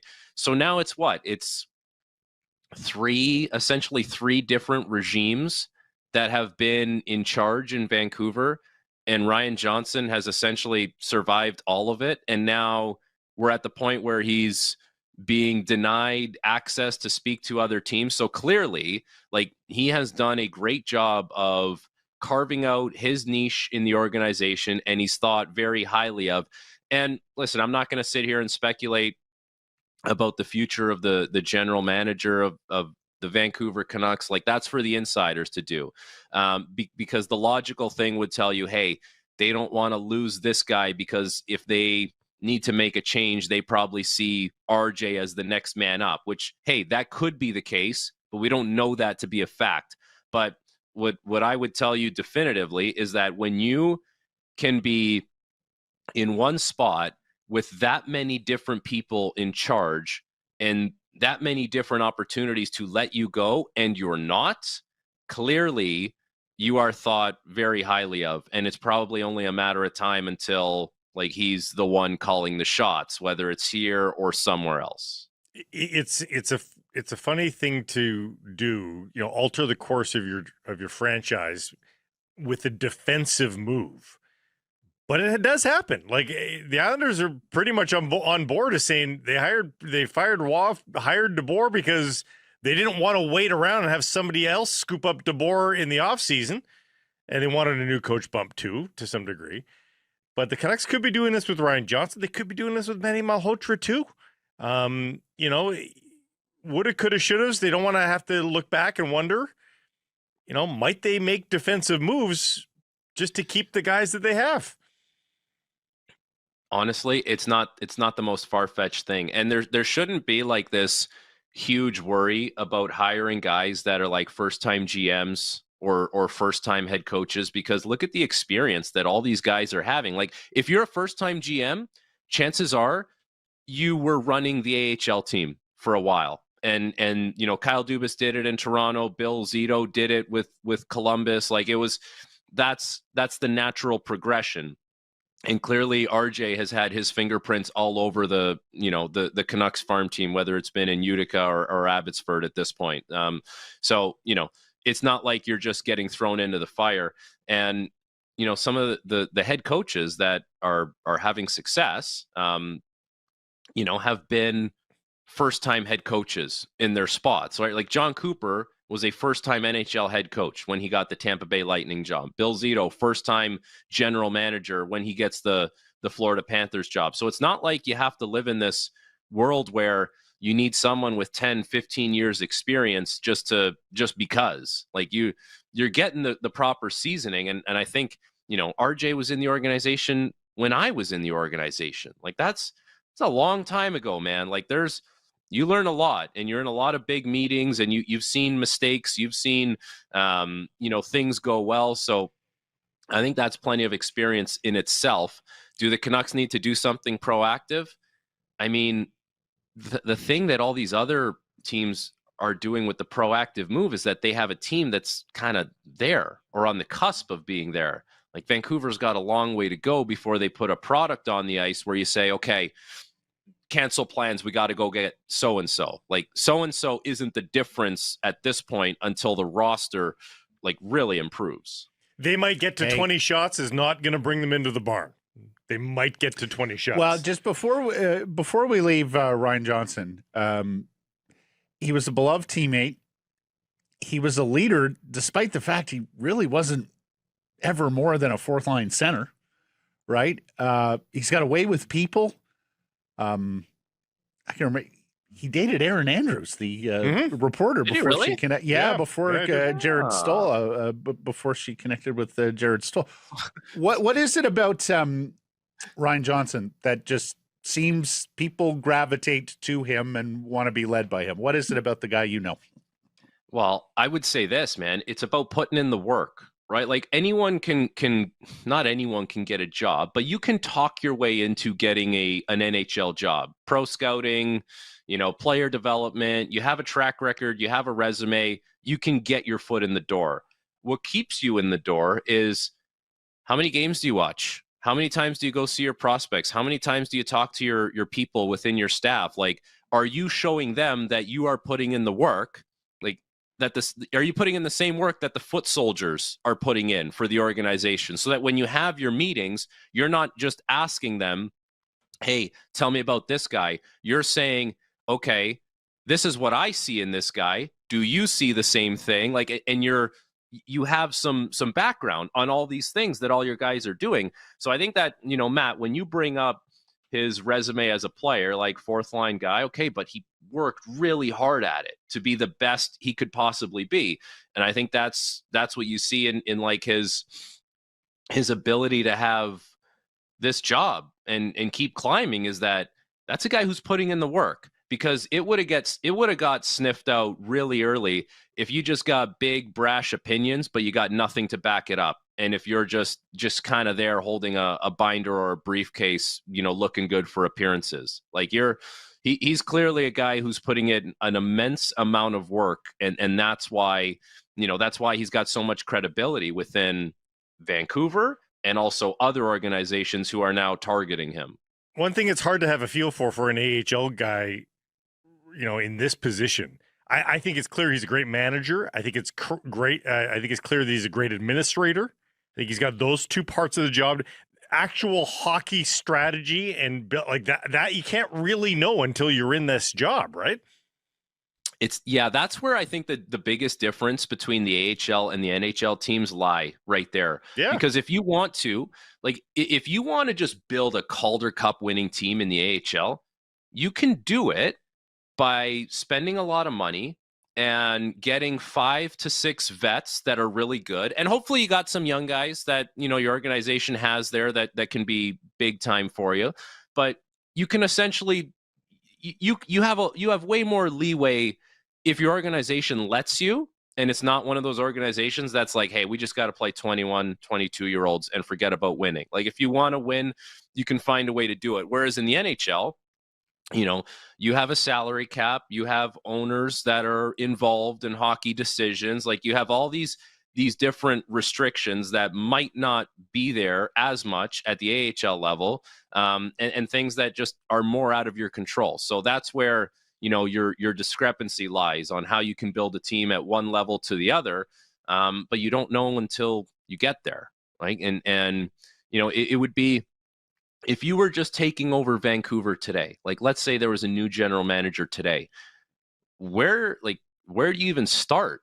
It's not one thing you have to do. You've got to look at your coaching staff. You've got to look at your star player. You've got to, you've got to talk about your goaltender who's not exactly healthy.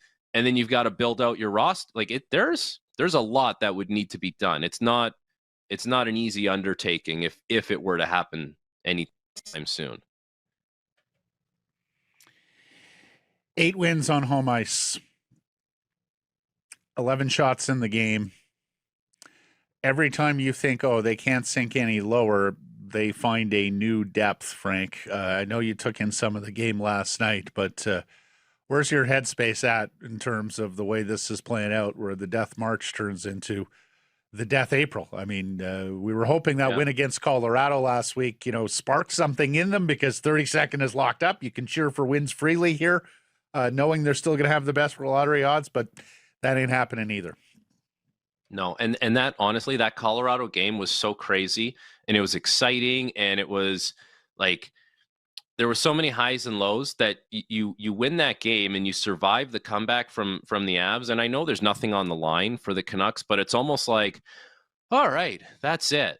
Like, if you had a smoke right? And you finished your smoke and you're like, whew, that was great. And you sit there and you kind of sit into the couch and like, all right, now what? Like, I feel like that was the now what for the Canucks, where they haven't had a lot of games with that much juice.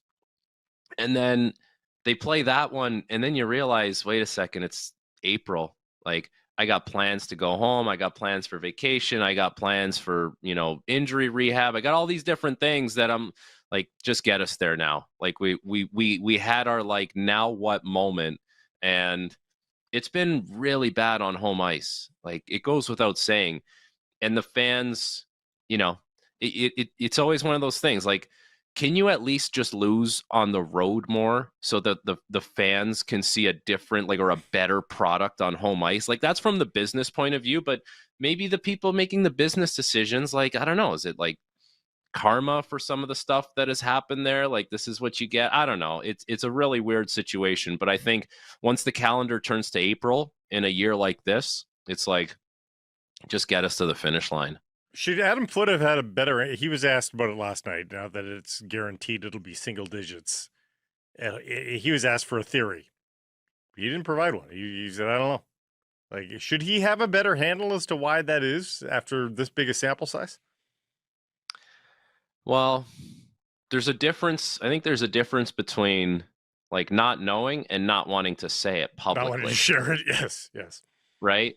Like, maybe you do know, but the answer is not flattering to anyone. So it's like, well, we'll just not answer that in a forthcoming way. I don't know, because realistically, when a season has gone as bad as this one has, and especially on home ice, like, the answers are not great. The things that have gone wrong, like, those are really, like, they're really it's an indictment on a lot of people that maybe you just want to say, you guys can figure it out. Like, you don't need me to tell you. Go back and watch and do the history lesson on the year, and it doesn't take a genius to figure out where everything went wrong or why it went wrong. Let me ask you this. After the goaltending performances of this year, both guys well under 900, and the injury to Thatcher Demko, walk me through this. And they will not get a goaltender to 10 wins this year. Lankinen has 9. He's hurt. He'd have to come back and win a game with so few left. So let's say early August, we get word, Frank. Thatcher Demko's on track. He'll be there day one of training camp. Everything's looking good for full return to health. But I mean, there's no guarantees. It is, but that's what they'll say in early August. Mm-hmm. Walk me down this road. But Tolopilo and Lankinen are still here. What would you do? You're managing the team at that point. You get that news. What's your plan for these 3 goaltenders this season?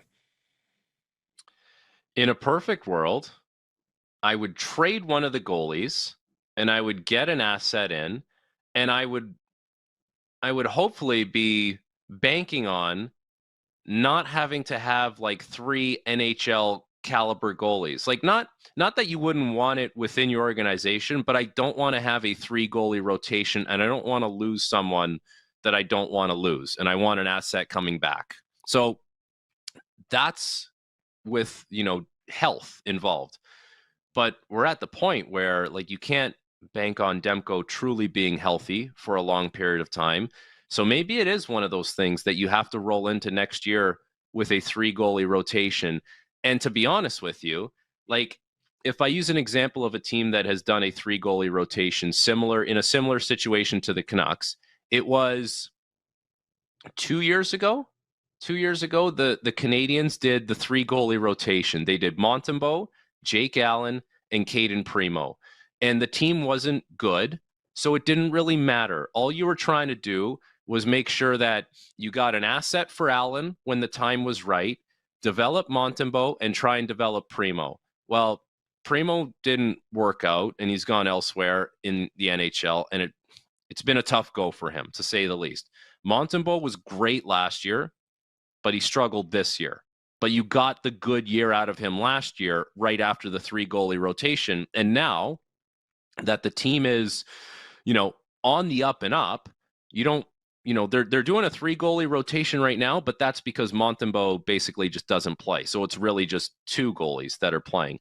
I guess my point with all that is, if the team is not in a situation where you're scrapping or scratching and clawing for every piece of salary cap money and bodies on the roster, if it's like the difference between 30th and 26th place, just have your 3 goalies, and when the time is right, you'll move one for an asset. You don't have to be in a rush to do it.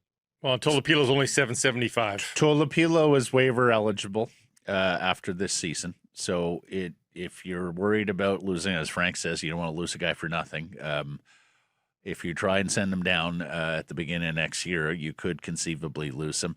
I'm wondering if you retained on Demko, if the reports are healthy, or retained on Lankinen, whether you could find a taker. I think it'd be harder on Lankinen because it's 4 more years at 4.5, and he doesn't have the credibility, the resume. At Demko, it's the 3 years. Yeah. It's a higher salary, but I mean, you can hold 50% of it. And let's face it, I don't think you're going to need the cap space, right? So, but you also don't need the cap space next year, right? And Tolopilo is only $775K, so you can just carry 3, and it's the same as having Lankinen and Demko.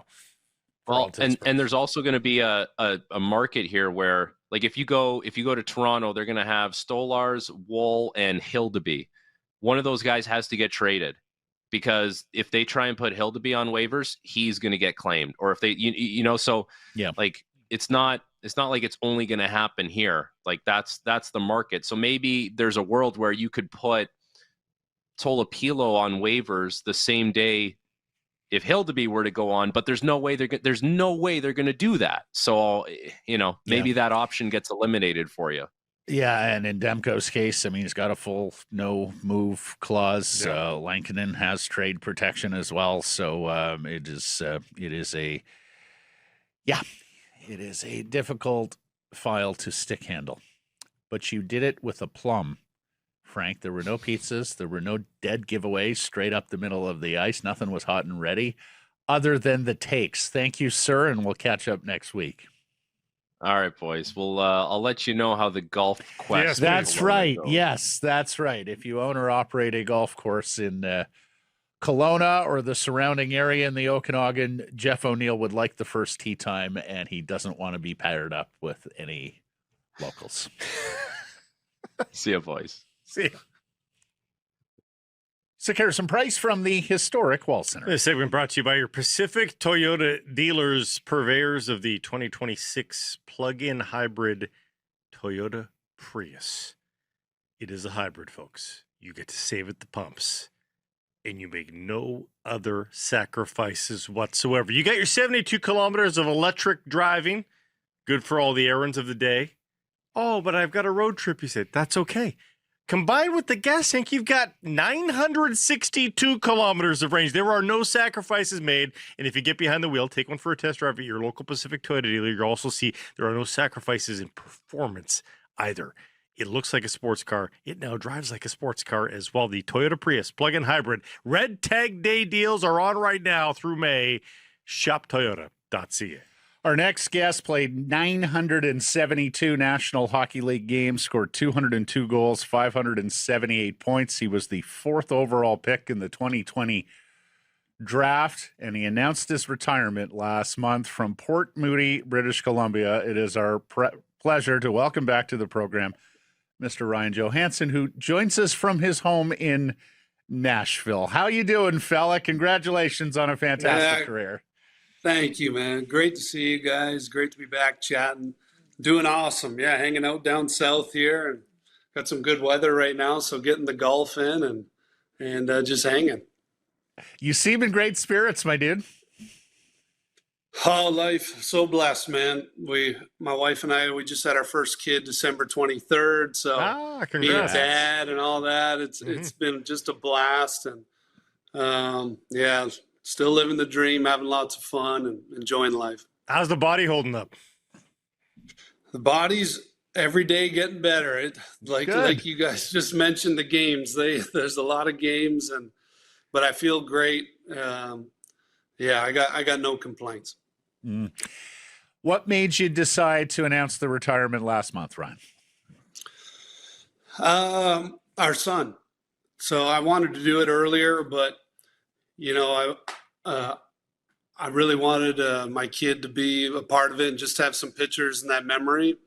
So I was going to do it at the start of the year, and I wanted to pick a team that I played for, or Vancouver, where I was from, but all those games are right at the start of the year. I think the Canucks were in town early in the year, so it didn't really work out for doing something later on. But I just kind of picked a date and where my son could be there and have some cool memories with that. We got to ask you this. It's a big unanswered question, but you're traded to the Philadelphia Flyers at the deadline in what turns out to be your final year of 2023-24. They waive you. There's an injury. There's a grievance that plays out with the NHLPA. Tell us everything that happened there from your perspective. Well, I don't know if we have enough time for everything, but fair. Long story short, obviously got moved to Philadelphia, and I was informed right away they were going to be sending me to the minors. And I tore my hip in 2016 in Nashville and had MRIs after that and saw there was a tear and had the option of surgery or keep going. And obviously those injuries are like 8-9 month recovery kind of thing. So I was like, I'll just keep going. And if it gets to a point where I think I should get it fixed, I'll do that. So I just kept going. And then once I get sent to the minors, I was like, well, now's a pretty good time to just go get my hip fixed since I'm going to be playing in the minors. And I believed I was an NHL player still. So that was the plan, and that's what I wanted to do. And without going into too much detail I got it fixed, and then Philly decided to, take it to an arbitrator, and for whatever reason, they decided that I was in the wrong, and that was that. Could you play an NHL game today, do you think? With some a little bit of lead up, or is the body saying enough is enough? Yeah, if you didn't say the lead up, I was going to say absolutely not. Yeah, you know what? I don't even think about it because I'm at such peace and I'm so happy just where my life's at, and I'm so blessed to have the career I had. The only thing I miss is playoff hockey. So it's so fun this time of the year and watching all the games now. I'll be missing that and wish I could be out there. And your ego kicks in. You watch some games and you watch some plays by mistakes by guys, and you're just like frustrated with it. But it's not like I didn't make mistakes either. You say playoffs. So did the regular season become a grind, Ryan? Yeah, I think it was always a grind, but that was part of it all, is handling that grind and being a leader for your team all that time and getting yourself ready for playoffs. Because as you guys know, you don't want to be off your game in March and April. Like, you want to be on top of your game. So, of course, there's always moments throughout the years where you're like, well, I could use a few days right now. But no matter what, that's just how we're wired, and part of becoming a pro is when it does come to that time, however you get there, you elevate even one more level or two. And that's what always separates the guys and how guys are talked about in their careers and what they've did in the playoffs. 7 straight years in the playoffs in Nashville. That's a really good run. Like, there's a lot of guys that would dream about that run. Did you ever take that for granted that you were getting to the playoffs? No, never did. We had such a fun culture here in Nashville and character, and such a credit to our leadership and how our team was running our organization. And man, we had a lot of fun, and we just took so much pride on doing things the right way over and over. And yeah, sometimes your teams aren't perfect or you're not playing perfect, but you set yourself up for a chance to play for the cup. And we did that for a bunch of years, and something I'm really proud of for sure. Do your Columbus days feel like a lifetime ago? Like, those were your 2 best goal scoring years, but it feels like a lifetime ago for us from this chair, but how about for you? It does. Especially looking back at pictures, like I just look like a baby. I'm like, my friends, if they see pictures, you send each other stupid memes or something, they find these pictures of me, and I'm like, oh my goodness, I look like just a little baby. But yeah, definitely a lifetime ago, but amazing memories from there as well. I can remember I was there 2010 in LA, fourth overall pick. This skinny kid walks up to the and I'm like, oh my God, he looks like a child. But we soon man-child. Oh Yes. my God. Yes. But hey, there was a lot of height, there was a lot of length there. And when you filled in, boy, a big bodied right shot centerman, all those years in the National Hockey League and playing the tough matchups too, Ryan. I got to ask, it was a blockbuster trade when it happened in 2016. You to Nashville, Seth Jones going back to Columbus, but it sounds like it turned out pretty well for you, and you're quite happy still living there in Nashville. Yeah, when I did my retirement game in Nashville, speaking with some of the media there, and they asked me kind of the same question, and I was truthfully, I believe it was the best thing that ever happened to me in my life. I think it happened for a reason, and I've had the most amazing memories and times of my life playing here in Nashville, and just obviously fell in love with this community and city, and live here now and call it home, and raising a family here, and so.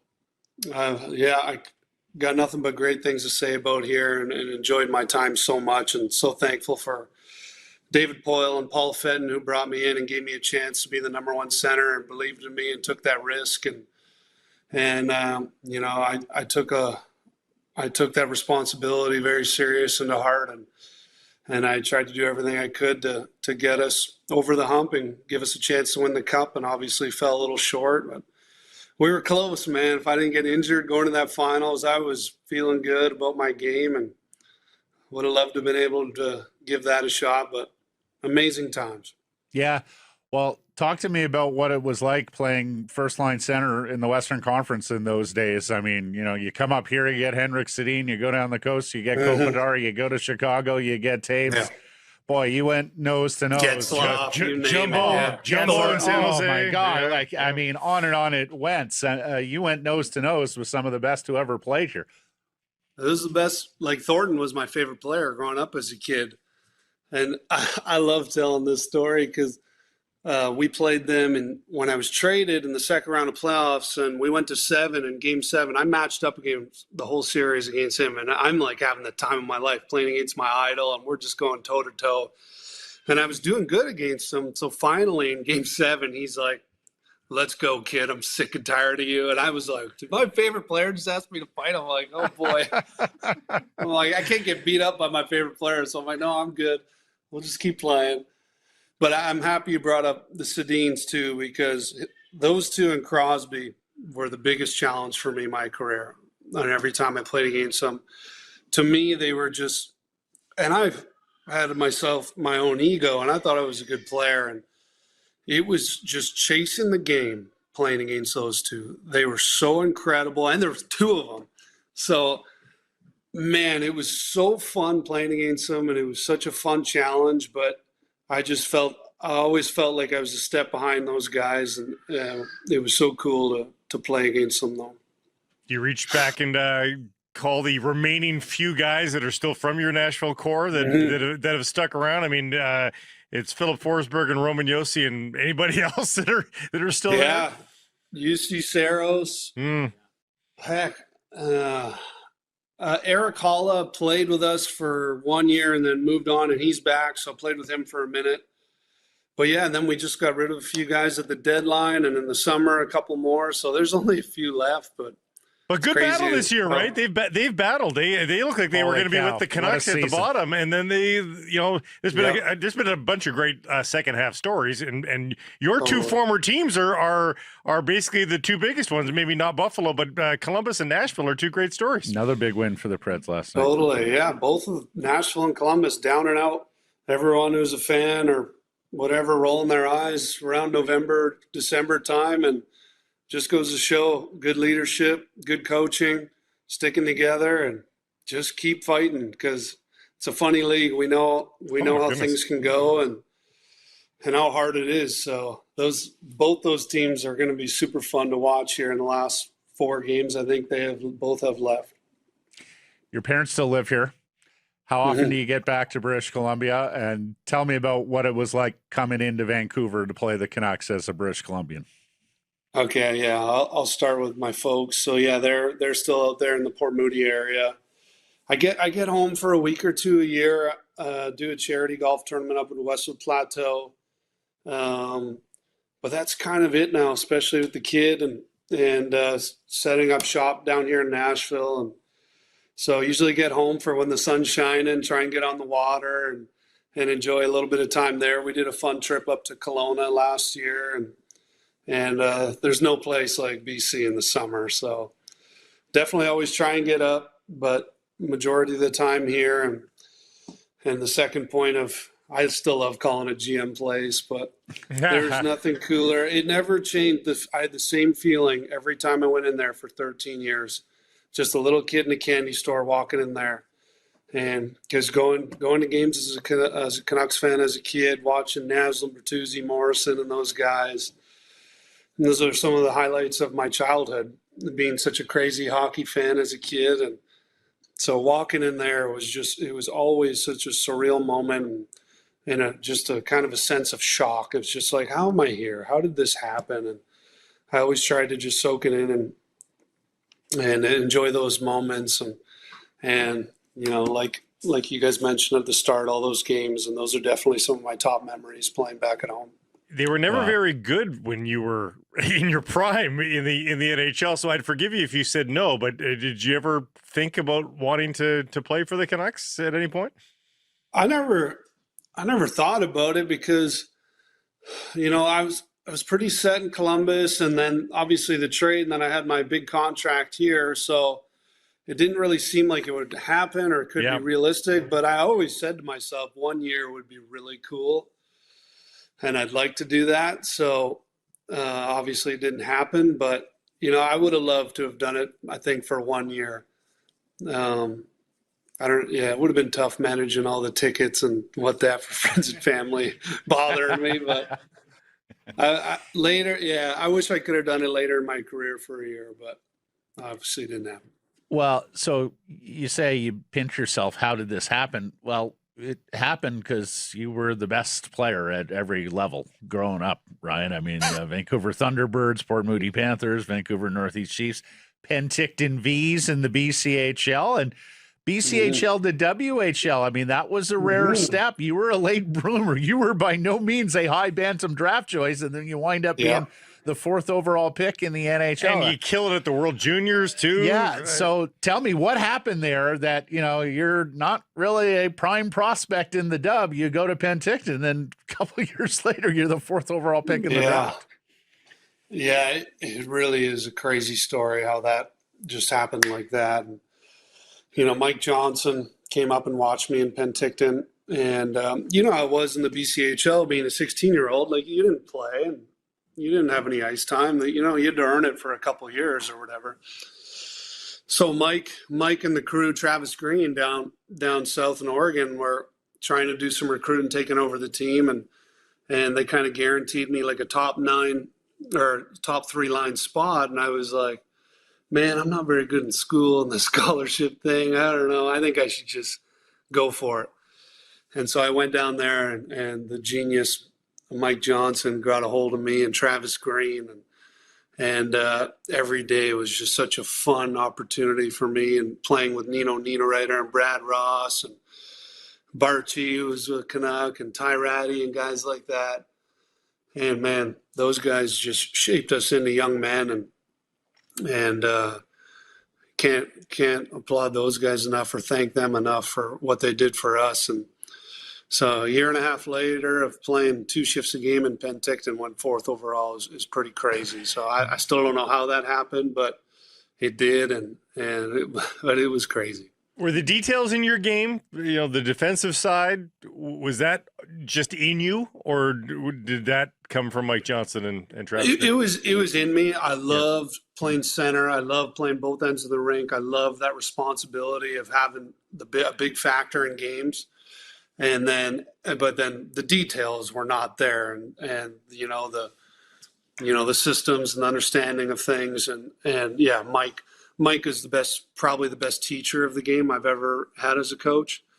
Just his calmness and his understanding and knowing how to teach because 20 different guys respond differently to coaching and teaching, And the way he could teach every guy on our team, like we had 7 or 8 draft picks my draft year, like that's crazy.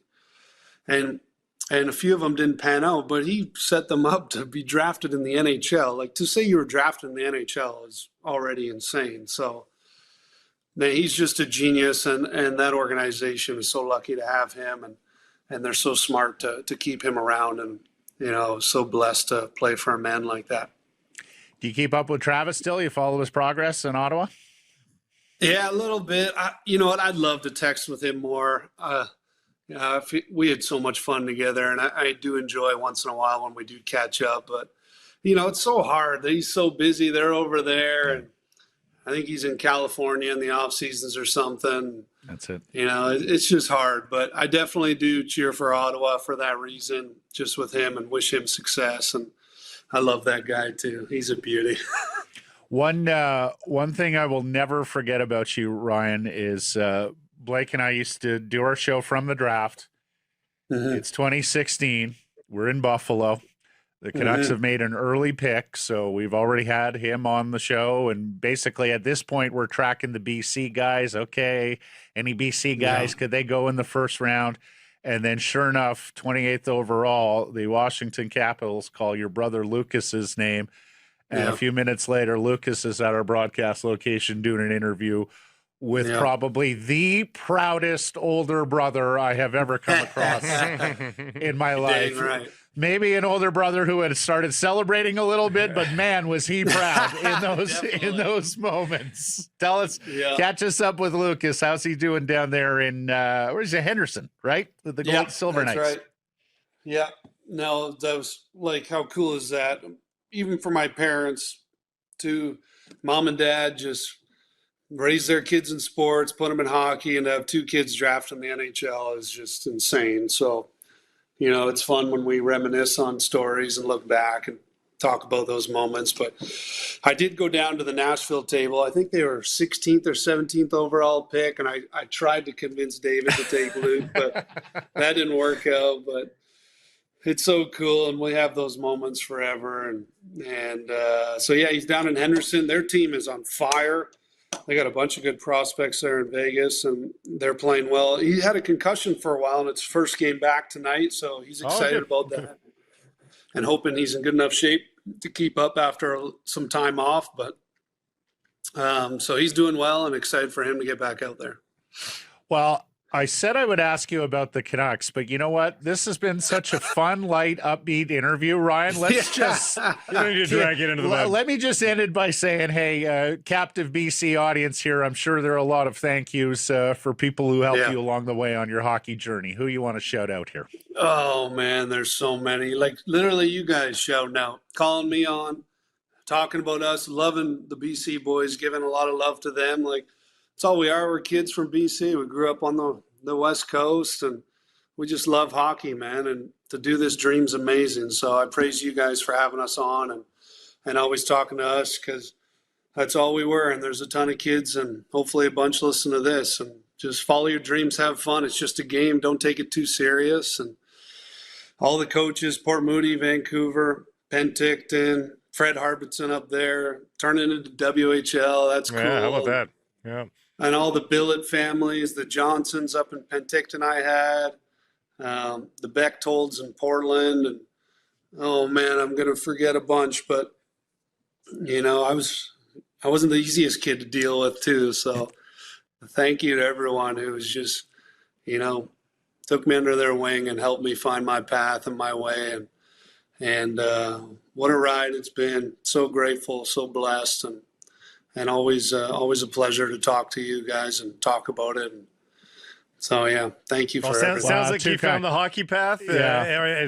You definitely found the hockey path. Sounds like you found the life path as well. Yeah. So congrats on that. And when he says follow your dreams, kid, the 150th overall selection in the Bantam draft, and 3 years later, the 4th overall selection in the National Hockey League draft to 972 career games. We count playoff games here, Ryan. We don't know why others don't count playoff games. They're the most important. Yeah, I was going to say, I'm like, I thought it was less than that. But I like that. That's how it should be. My dude, this was fantastic. Thank you for this. Appreciate you making the time. We wish you all the best in retirement there in Nashville, and we would love to help support the charity tournament up here at Westwood. So let's stay in touch on that, okay? Absolutely. God bless you guys, and thank you for everything and all you do. And look forward to the next chat. Thanks, Red. Secure some price from the Pacific Toyota Dealer Studio, built by Arbor Lee here at the historic Wall Center. And you cheer harder when you're well rested. And Sheridan Vancouver Wall Center puts you minutes from the arena, miles ahead the next morning. Lock in your game day stay at wallcenter.com. Well, opening night at the Nat didn't send him home happy as the Vancouver Canadians drop a 4-3 decision to Eugene and fall to 0-4 on the season. Good crowd on opening night at the Nat. Pre-game festivities emceed by our buddy Tyler Zickel, who we had on the program yesterday. Sadly, star pitching prospect for the Jays, Johnny King, lasted just one inning. He needed 32 pitches in that first frame. Only 17 strikes. Crowd thought he was getting squeezed a little bit by the home plate umpire. Returnee Carter Cunningham with a home run. And a new fan favorite emerges in the late innings. First baseman Dub Gleed. That's first name Dub, D-U-B, last name Gleed, G-L-E-E-D. Doug Lee, I got it. Doug Gleed. Doug Lee, yeah. Dub Gleed. Here he is singling in the sixth inning, one of two hits on the evening, and, the crowd's chanting his name.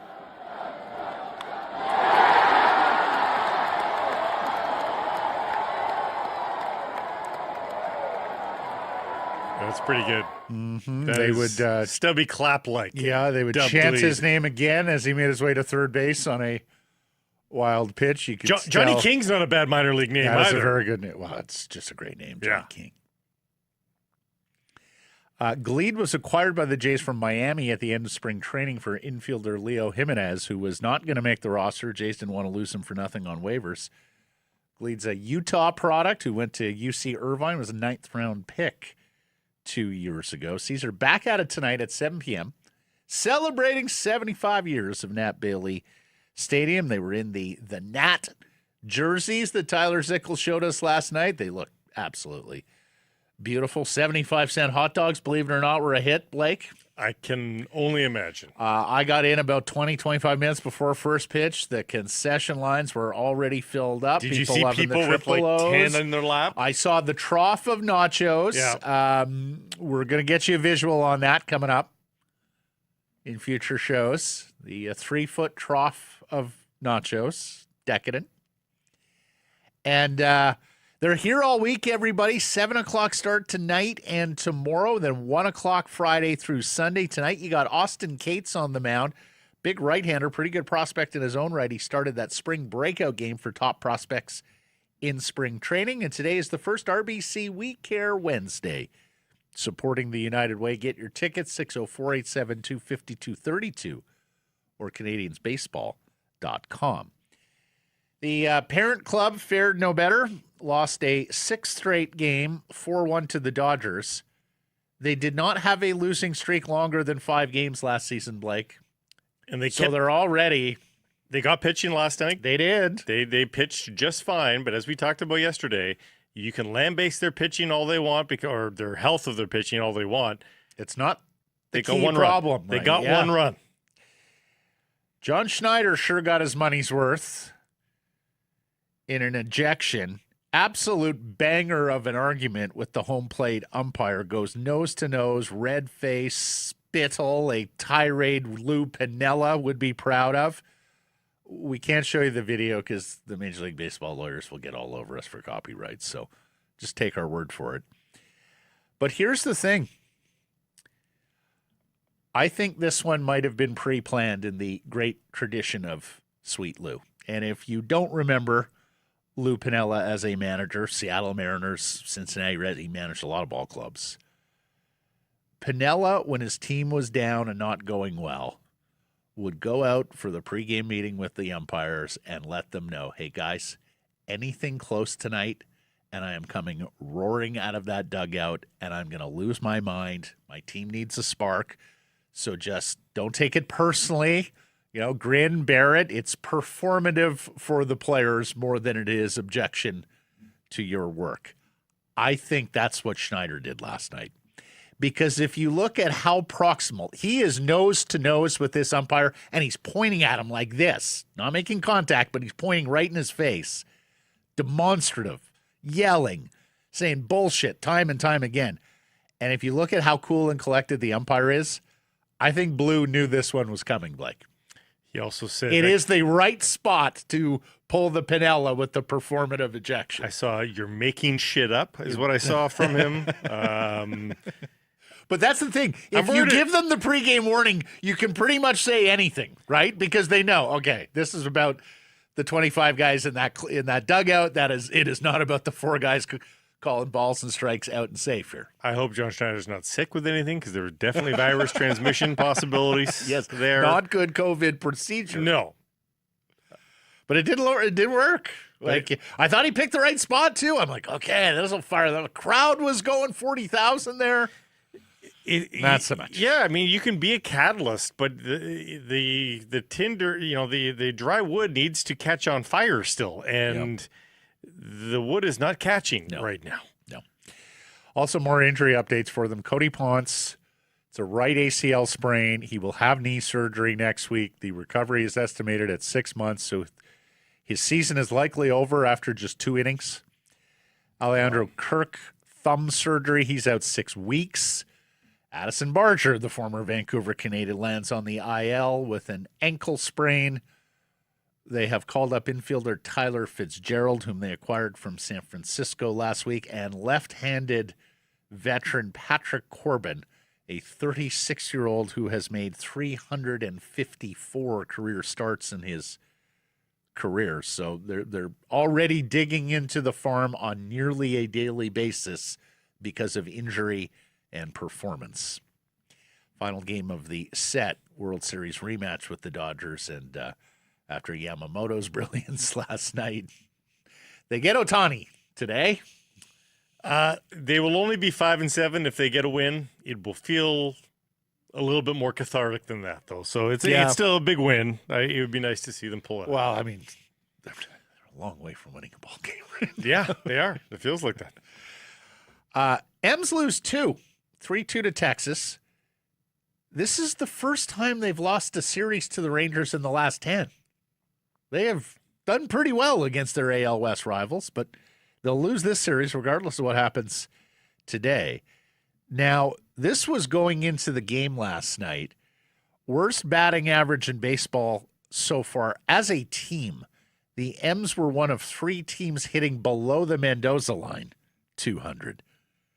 They're up to 191 after last night's game, but are now the only team that is below the Mendoza line, 4-8.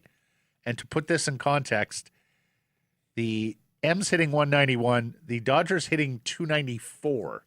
It's a full 103 points better. Still early, small sample. And the analytics folks will always tell you batting average isn't worth what it used to be. No. But it still needs to be, there needs to be a floor eventually. It's kind of right? like plus minus. You know, if a guy gets to minus 30, minus 40, that says something about him. Yeah. Brendan Donovan with a home run last night. He's been pretty good, the acquisition from St. Louis, but it is starting to look like the M's are going to have the season they had last year this year, and that is pitching, defense, win a lot of low-scoring games, and then get to the trade deadline and add some bats, or maybe that fantastic farm system produces bats. We await the call-up of Colt Emerson, their top prospect, who got the $90 million contract last week. With Ponce going down already, do the Jays need to go get an arm here? Well, I mean, nobody's really looking to offload at this point in the season. No. But and your AAA options are Corbin, Adam Mako, the Slovak-Irish-Canadian lefty. He looked good at the Classic. Yeah, he did look good at the World Baseball Classic. Estrada, who they used earlier, but sent him back down. Yeah, Blake, they may have to. They may have to get a stopgap. As soon as they see somebody on the market. I mean, we'll see. It's not expected to be that bad for Yasavich and Barrios. Like, there is a world where one of those guys comes back relatively soon. Yeah. Bieber, I think, will be a little longer, but But I mean, with the way the Yankees are going, you don't want to lose too much ground. No. Goldeneyes fall 5-1 to Boston in that takeover tour game we mentioned in Edmonton. That pretty much does it for their playoff hopes. They're 7 points back, 3 teams to jump. They're giving away games to all their direct competitors. Just 4 left for Vancouver in its expansion season. Now, it is 3 points for a regulation win, but even if they win it on out and get the full complement of 12 more points, they have to sit there and hope that 3 other teams don't get, play 500 hockey, basically. Not realistic. Next game is Tuesday at the Coliseum against last place Seattle. First of 2 against their I-5 rivals. So, maybe they can get the next 2 and make it a little more interesting. We mentioned this yesterday in the opening block, but Ralph Priso is going to be 8 to 10 weeks after a left hamstring strain, just 20-some minutes in the first half of that Canadian International against Tunisia on March 31st. This has implications for both the Canadian men's national team and the Vancouver Whitecaps, of course. As we mentioned yesterday, this could very well take him out of the World Cup because he was coming from a trail position at center back, right? Like there are a number of center. The math just doesn't math. There's none of weeks left here. He would literally, it'd be one of the first things he does is suit up for one of those pre-World Cup tune-ups, and I just don't see that likely. Yeah. But there is finally some good news on that front at center back with Canadians. Derek Cornelius, the ex-Whitecap, is healthy. Multiple sources telling TSN he's now training with Glasgow Rangers, the first team, and may well get into that lineup soon here. They're talking about him in the late spring, so I guess that's May. 3rd week of May. Wow. Put it this way, he's a little closer than Priso. Yeah. In fact, maybe a lot closer than. Well, Priso. he's healthy. Like he was with Canada. He was in the lineup for Canada for Jesse Marsh's side in March. He didn't start though. No, didn't start, but he was in the 23. Yep. Okay. Yeah, and he came on late in the substitution role, so he's available. The bigger news there is that he's being reintegrated into Rangers. It looked like he was on the outs there, yes, and may need to move on, but there seems to be a reintegration.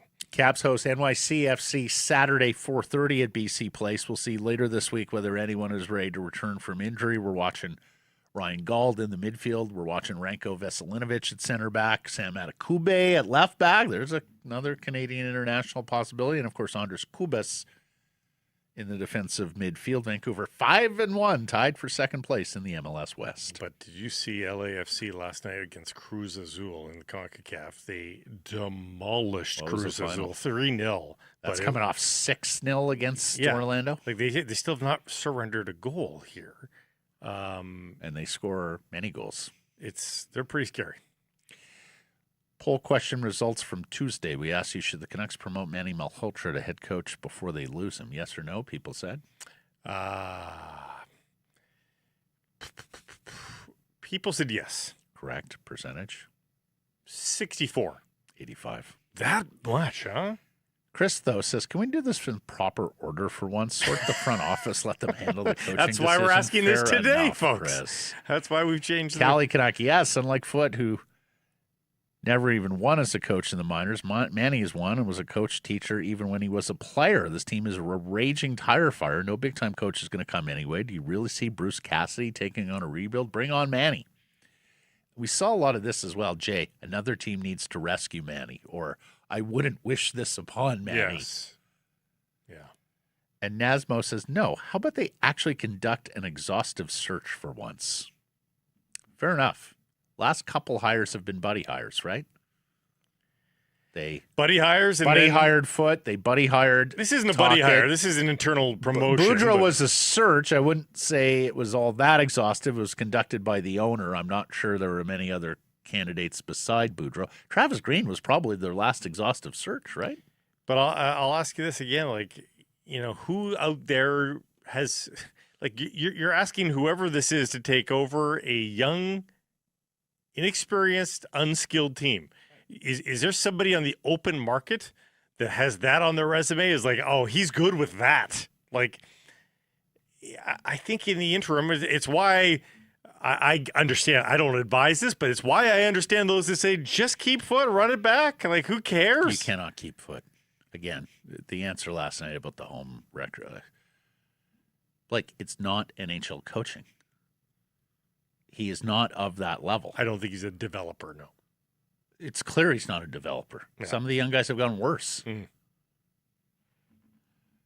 No errors and omissions from yesterday. Perfect show once again from his nibs. Thanks for joining us, everybody. Appreciate you spending some time connecting with the program. Please do subscribe to our assorted channels, YouTube, and wherever you get your podcasts. Follow on social, X, Insta, Facebook, TikTok, YouTube, Blue Sky, live on many of those platforms. Noon Pacific time weekdays. And, of course, please do support the community sponsors you hear us talking about. Keep it local.